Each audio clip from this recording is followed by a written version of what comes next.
तर नमस्कार मित्रांनो, आज आपली लेंटल लेवल पूर्ण झाली होती आणि लेंटल लेवल पुरी झाल्यानंतर ना आता आपल्याला एक कॉलम भरायची होती.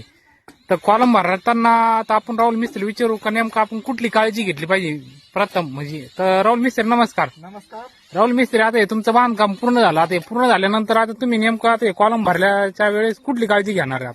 सर्वात प्रथम आपण बांधकाम केल्यानंतर ना थोडाफार माल पडतो असा. हा, हे दिसतोय ना तुम्हाला, माल पूर्ण साफ करून घ्यायचा, क्लीन करून घ्यायचा, म्हणजे जेणेकरून आपण जे वरचं कॉन्क्रीट टाकू ना ते ह्या खालच्या कॉन्क्रीटला टच झालं पाहिजे, याच्या संपर्कात आला पाहिजे. हा, मग त्याच्यामध्ये कुठलं जाशी घाण वगैरे काही राहिली नाही पाहिजे. नाही एकदम स्वच्छ करून बर, ते झालं आता. आणि ज्यावेळेस आपण आता ही भीत बांधतो, आता ही भीत दिसते आपल्याला, त्या भीतीमध्ये आणि गजामध्ये किती गॅप राहिला पाहिजे? 1.5 इंच राहिलं पाहिजे.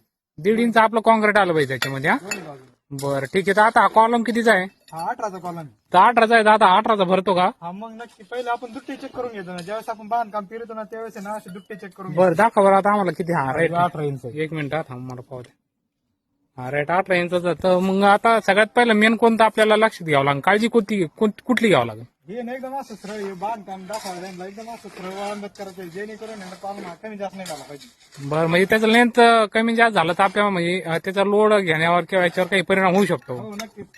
तर ठीक आहे राहुल मिस्त्री, तुम्ही एकदम सोप्या भाषेत आणि चांगली आणि आपण जी माहिती दिली त्याबद्दल राहुल मिस्त्री धन्यवाद. आणि मित्रांनो, तुम्ही व्हिडिओ पाहता फक्त लाईक थोडेफारच करता, तर जास्त करीत नाही. तर मित्रांनो, लाईक करीत चाला, शेअर करीत चाला आणि सगळ्यात महत्वाचं म्हणजे मित्रांनो आहे ना, तुम्ही फॉलो करीत चाला. फॉलो केलं ना तर माझे नवीन नवीन व्हिडिओ तुमच्या पेजवर येतील. तर धन्यवाद मित्रांनो.